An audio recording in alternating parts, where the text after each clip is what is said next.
Good day, everyone. So, for today, we'll have a new lesson. So, welcome again to my podcast. Again, I am Sir Greg.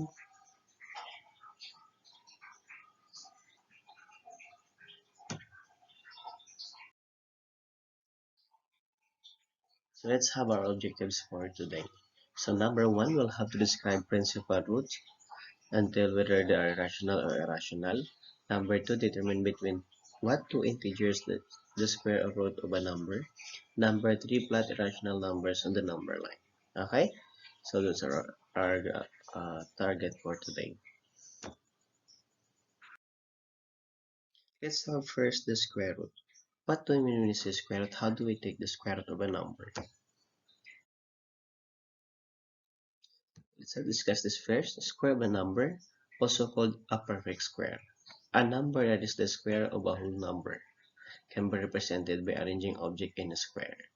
Okay, let's example 1. There's one circle. 4. There are 4 circles. 9. There are 9 circles. 16. There are 16 circles. And they can form a square perfectly. So one of the best example of square of a number is in the multiplication table. Okay, so we are familiar with this. So take a look at this numbers that have colors in diagonal: 1, 4, 9, 16, 25, 36, 49, 64, 81.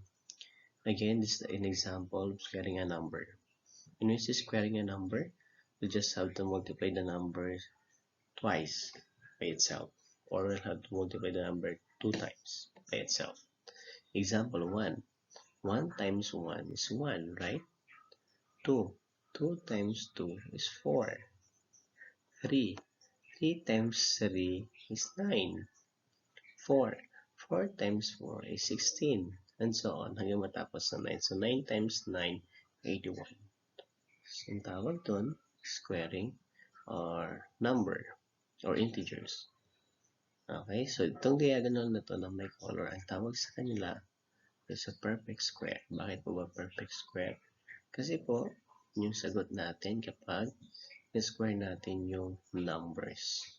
Pag sinabing perfect square, of course, tinutukoy natin sila as having a square root. Kapag perfect square, yung number na yun may square root po. Pag sinabing square root class, yun yung number na kapag kinimes sa sarili ay kukuha natin yung number. Example, yung 4, ang square root ng 4 ay 2. 2 times 2, 4, di ba? So, babalik tayo sa squaring of a number. Or sa ating salita, ang tawag sa kanila having a perfect square or perfect square number. Yung 1, 4, 9, 16, 25, 36, 49, 84, and 81. There are more examples. Okay. The square of an integer is a perfect square. Yun na nga. Di ba? Ang square daw ng integer is a perfect square. Example, 1 squared is 1. 1 times 1 is 1. And ibig sabihin ng power, square natin yung integer, itina-times natin sa sarili niya dalawang beses. 2 squared, 2 times 2 is 4. 3 squared, 3 times 3 is 9. Okay? The opposite of squaring a number is taking the square root. Ayan, yung kabaligtaran daw po. Sa pag-square ng number ay pagkukuha daw ng square root of a number. Yun ang sinasabi natin. Example, ni-square natin yung 1 square naging 1. Pag binaligtad natin to, the square root of 1 is 1, di ba? 2 squared. 2 times 2 is 4. The square root of 4 is 2. So, babalik lang din tayo, di ba? Opposite lang siya. So, taking the square root daw po. Okay? So, these are examples of numbers. Pinakita dito yung 1 times 1, 1, 2 times 2, 4, 3 times 3, 9, 4 times 4, 16. And then, how about kapag 15 times 15? Let's calculate. Very good. How about for 15 times 15? Anong sagot? So, by following these numbers, by squaring a number, multiplying by itself. So, di ba, 4 times 4, 16. How about yung 15 times 15? Tignan natin kung tama yung mga sagot nyo.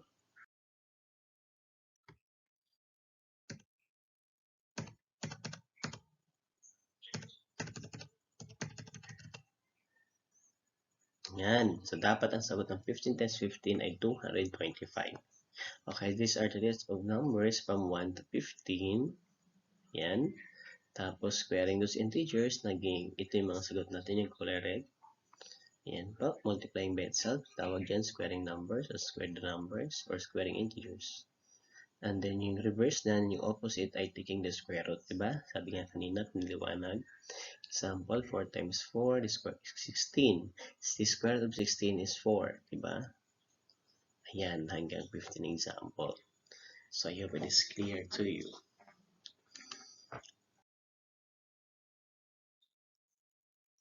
Now, let's identify the following numbers as a perfect square or not. So, identify natin itong naanin kung sino alin dyan yung perfect square. Yung number 1 ba, number 2, number 3, number 4, number 5, number 6. Okay, let's have first number 1. 16. Is 16 a perfect square? Again, pag sinabing perfect square, yun po yung number that have the square root. Okay, or may number siyang sagot na pag tinanong sa sarili ay magiging 16. Anong number yon? Okay, example 16. Is 16 a perfect square or not? Yes, very good. So, tama. Ang 16 ay perfect square. How about 15? Not very good. How about 146? Not din po. Very good. How about 300? Not. Hindi daw po. Hindi po siya perfect square. How about 324? Perfect square. Very good. How about 729? Perfect square. Very good class. Okay? Galing. Ayan, no? So, yung 1, 5, and 6, yun po yung mga perfect square. Ay, yung square. Ang integers nila, or ang square root ng 16 ay 4. Ang square root ng 324 ay 18. Ang square root ng 729 ay 27. Ayan. Tinitimes natin sa sarili by squaring the number. Yan po. So, kung nagpapakita lang yan na those numbers 1, 5, and 6 are perfect square. Okay?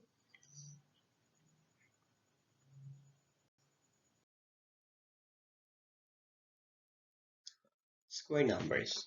One property of a perfect square is that it can be represented by a square array. Ayan, square array.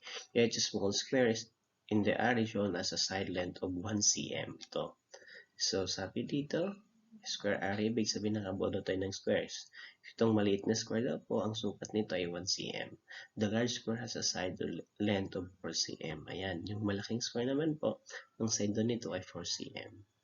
So, yun po yung best representation or para maka-identify tayo na yung number o yung integer ay is a perfect square. So, makabuo dapat tayo ng square. Yan, katulad ng 16, meron tayong 16 squares, diba? Pero nabuo siya as one big square, diba? Yun. Okay? Let's another one. And then, in square numbers pa rin, the large square has an area. So, 4 times 4 equals 16, same square. The number 4 is called the square root of 16. Diba? So, the square root of 16 is 4. So, write that's 1 as the square root of 16 is equals to 4, or this one. 4 is equals to the square root of 16. By the way, class, itong sign na to, symbol ay radical sign. So, taking the square root po, basa natin dito, the square root of 16 is equals to 4. Repeating 4 is equals to the square root of 16. Okay? So, for you to be guided. Okay, next.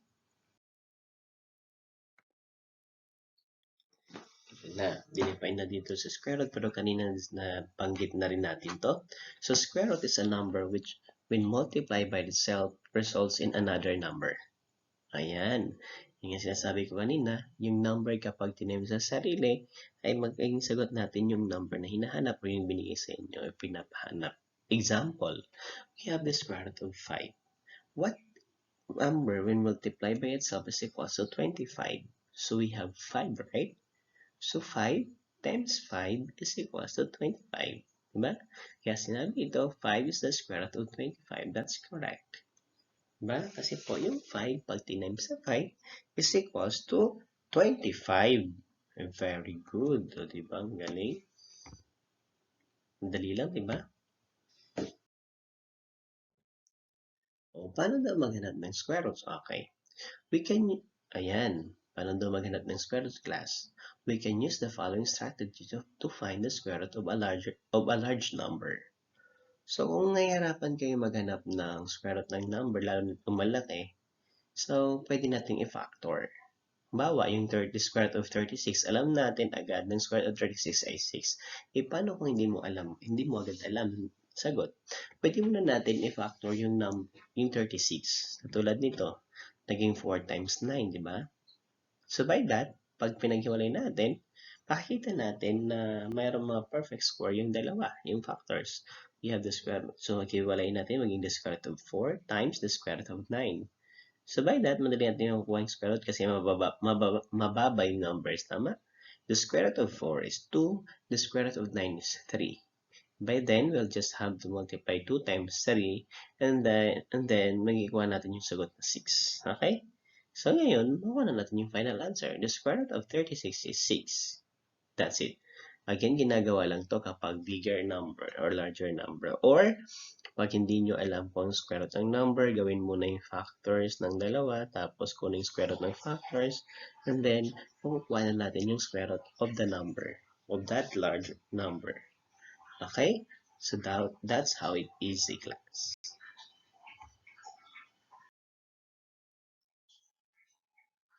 We can factor large perfect square into smaller perfect square to simplify. Yun na nga po, di ba? Okay. Factor down natin yung malaking number nga po into smaller perfect square para mas madali. Pero kung magaling naman kayo kumuha ng square ng number na malaki, okay lang po. Again and again, ito pong strategy na to ay pinapakita lang natin para mas mabilis at mas madali kapag nakaka-encounter tayo ng larger or bigger number. Let's have this one, finding the square root. Okay, let's have this one. Find the square root of 256. So, ayun, alam ba natin agad yung square root ng 256? Kung i-mental lang natin, di ba hindi agad? Pero, of course, yung iba sanay na kasi or memorize na alam na kung paano kunin, makakapagbigay ng ibang sagot. How about the others? Yung yung hindi agad makakuha ng sagot. Yes, we'll have to apply yung ginagamit na factoring kanina. So, what are the factors of 256 na pwedeng i-times natin? Na mayroong perfect square yung dalawa na maliliit na numbers. Ano yun? Yes, we have 16 and 9. Pwede ba? 16 and 9. Ayan, 4 and 64. Okay, so ito times natin, 4 times 64. 16 carry 1, 4 times 6, 24 plus 1, 25. Tama, 256. Tama, ang gagaling naman, 4 and 64. Ngayon, dahil maliliit sila, makukuha natin yung square root ng dalawa. Tama, so the square root of 4 is 2, the square root of 64 is 8. By that, makukuha na natin yung sagot. 2 times 8 is 16. So, 16 po yung square root ng 256. Diba? Ganoon lang kabilis. 2 times 8 is 16. So, that's how it is. Diba?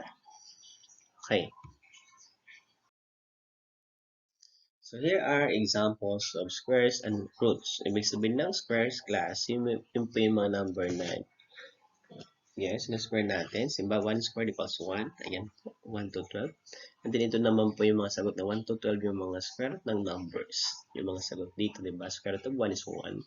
Square root of 4 is 2. Di ba? Sabi nga natin, yung kabaliktaran ng taking the square of a number is getting the square root of that number. Ayan. The square root of 1 is 1. Square root of 4 is 2. Yan. Hanggang sa 12, di ba? That's it. Diba? Ang bilis at ang dali. So, basically, yung mga dapat yung 1 to 12 na square of a numbers or na ang sagot ay 1 to 12 in taking the square root, dapat alam natin na or familiar na tayo. Kasi dito yung pag tinanong kayo agad, what is the square root of 81? What is the square root of 110? Ganun. Hindi na yung mano-mano kayong nag-solve. Kasi mabababang numbers pa lang naman, di ba? Yes. Okay, siguro kayo naman memorize yan. Mababa ang numbers pa lang din. Para mabilis sumagot kapag tinanong, di ba? Sabi mo, wow, ang galing naman. From what school are you? Ayan, ganun agad yung tanong eh. Sino teacher mo? Ay, magaling sa math. Okay, let's this one. Okay, next. Okay, next let's have it estimating square roots. When we use estimating square roots, what does it mean?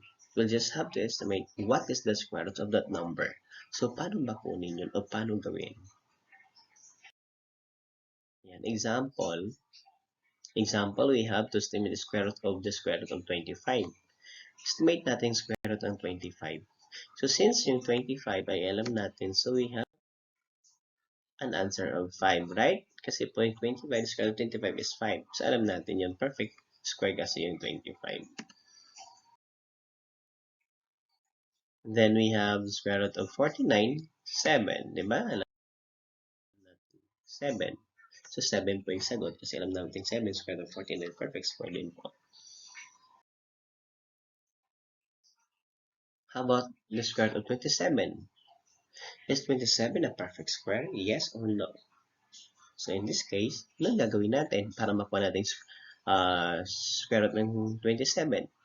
So, since this is not a perfect square, dito na papasok sa estimating square roots.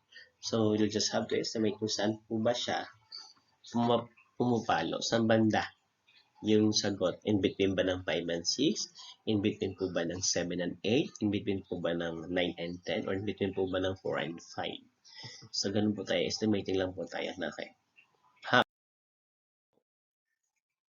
Paano?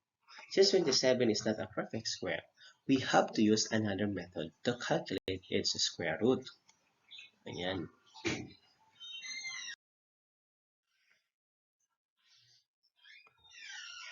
Yan, estimating square roots. Not all numbers are perfect square. Not every number has an integer for a square root. We have to estimate square roots for numbers between perfect square. Ayan, tandaan, hindi daw lahat ng numbers are perfect square. Hindi daw lahat ng number has an integer for a square root. And the third one, pinakamahalaga, we have to estimate square roots for numbers between perfect squares. Ayan. Kung hindi daw siya perfect square, kukunin daw natin o estimate daw natin yan sa numbers between the perfect square. Diba? Ibig sabihin, maghahanap tayo ng numbers that are perfect square na napapagitnaan yung number na hinahanap natin. Katulad kanina, yung 27. So, anong numbers that are perfect square na in between siya or napapagitnaan siya? Diba 27? So, below 27, 26 ba is a perfect square? No. Okay. 25 ba is a perfect square? Yes, diba? 25. How about sa upper 27? Ano yung perfect square doon? Ayan. Okay, papakita ko yan mamaya. Ito muna tayo. To calculate the square root of a non-perfect square. Number 1, place the value of the adjacent perfect square on a number line. Ayan. Gagawa tayo ng number line. So, kanina na mga binanggit ko, makikita natin. Number 2, interpolate between the points to estimate the nearest tenth. Ayan, the nearest tenth, ha? Okay. Ayan, pakita na natin. Ito na yon yung sinasabi ko kanina. Diba yung 27 is not a perfect square? So, ayan. So, naghanap tayo ng integers or number that are that 27 is between that numbers or in between them. Yung 27. So, we have 25 and 36. Tama. Kasi yung 25 ay mababa sa 27 na sa perfect square. And then, 36 yun yung mataas sa 27 na perfect square. Tama? Okay.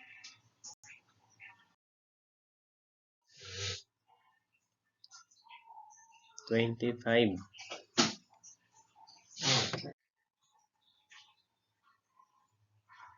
Ayan, 25. So, di ba yung 25 ang square ng 25 ay 5, di ba?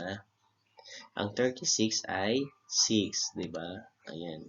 So, saan makikita yung 27? 27 ay dito sa pangatlo sa 25. Kasi may number line tayo. Marunong naman tayo gumawa ng number line, right?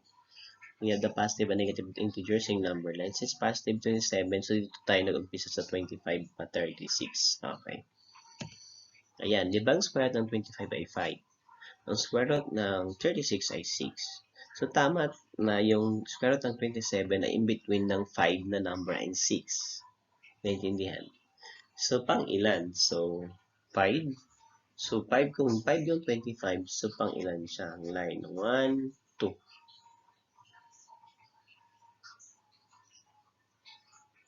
Yan. So, pangalawa. So, maging 5.2.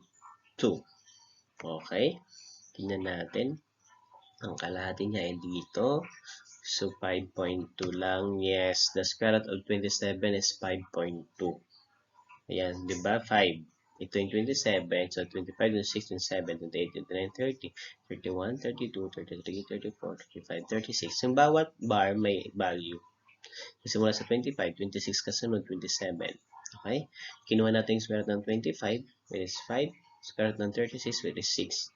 So, tama yung sagot natin ng square root ng 27 ay in between ng 5 and 6. So, dapat yung sagot ay 5 point something or 5 and yun, may point tayo sa decimal points. Now, by this time, binilang natin kung pang ilang yung 27 mula sa 5 or sa 25. So, 1, 2. Eh, yung 5 yung square root ng 25, so naging 5.2. O, diba? Square root of 27 now is 5.2. So, that's how it is.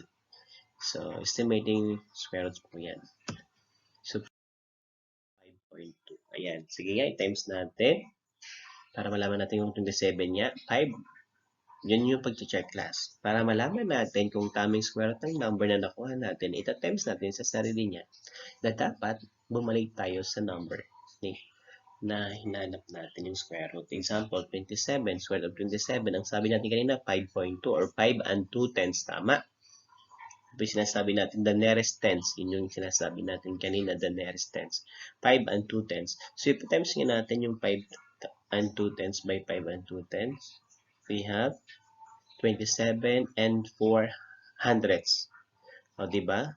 So, 27 pa rin siya kasi hindi naman siya ma-add yung 0. So, 27 and 4 hundredths. So, 27 pa rin. So, yun po, estimating. So, we have 27. So, tama yung square root natin ay 5 and 2 tenths. Okay? Is there any question? Kung may tanong, hindi po mag-chat kay Sir Greg. Okay? I hope malinaw lahat. Okay, ito pa iba example ng square root until 30 naman po. 1 to 15 kanina, di ba? Ngayon may, ay 1 to 12 lang kanina na ipakita. Ngayon merong 1 to 30 po. Ayan. Squaring an integers, tapos yung number, pinapakita yung sagot. Those are perfect square, of course. Pag binaligtad natin, is a way of getting the square root po. Diba? 1 times 1, 1. The square root of 1 is 1. 2 times 2 is 4. The square root of 4 is 2. Diba? Yung 330 po yan. Okay? Sample, yung 29 times 29 is 841. The square root of 841 is 29. Diba? That's it. So, I hope nakatulong.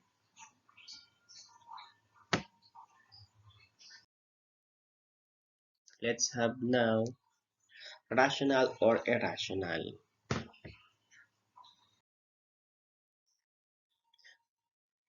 Rational and irrational numbers, let's have this essential question. How do I distinguish between rational and irrational principal root? Okay, so this time, so we are talking about principal root of rational and irrational.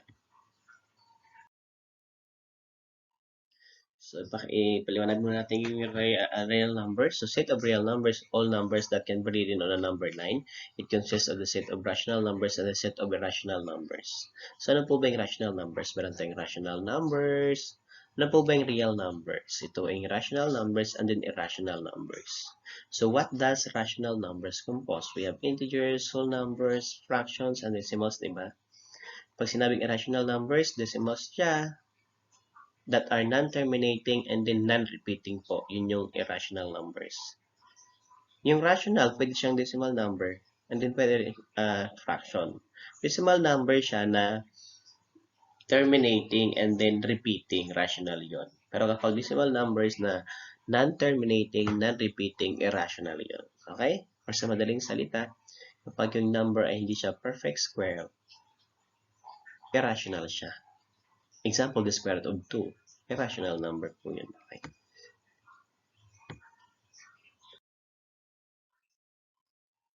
Let's have this one. So, di ba yung 3 and 4 over 5, pwedeng gawing improper fraction para maging decimal number. So, ang kapalit na ay 3 and 8, tama? 2/3. So, magiging 0 and 6/10. Bakit may bar? Kasi po repeating po yung 0.6666. Okay. And then, the square root of 1.44 is equals to 1.2. So, terminating siya. So, rational po siya. Okay?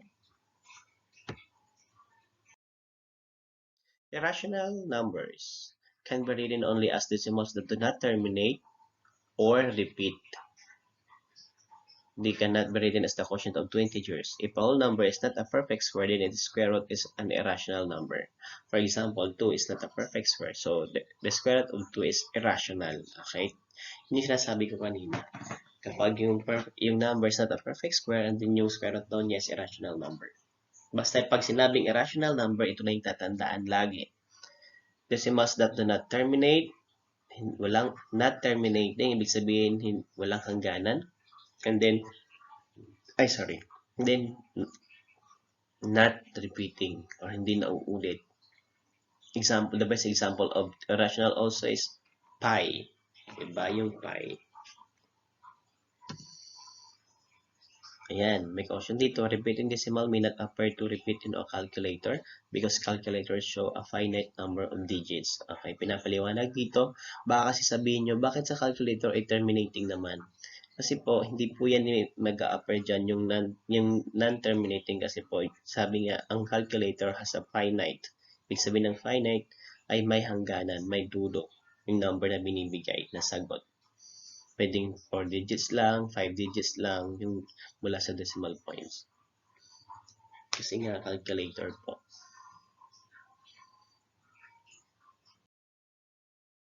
Ayan. Para ma-compare and contrast pa natin, ito po yung rational numbers sa left side. And then ito naman yung irrational numbers sa right side. So, rational numbers, fractions, decimals, whole number, integers, diba? Counting numbers, those are rational numbers. Pero pag sinabing irrational numbers, ayan, pi, ito po yung pi na sinasabi ko, 3.1416, diba yun yung value niya, tapos mahaba pa yun.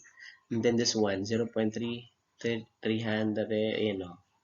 Hindi na ulit pero ano, example itong decimal, 0. Diba 30, tapos 300, tapos 3, apat ulit na 0, diba? Hindi siya na uulit.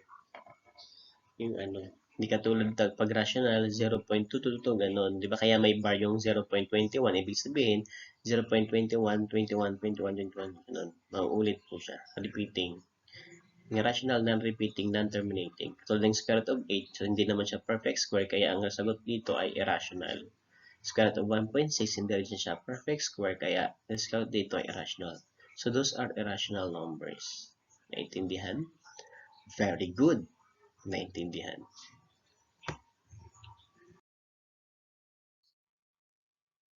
Let's have this.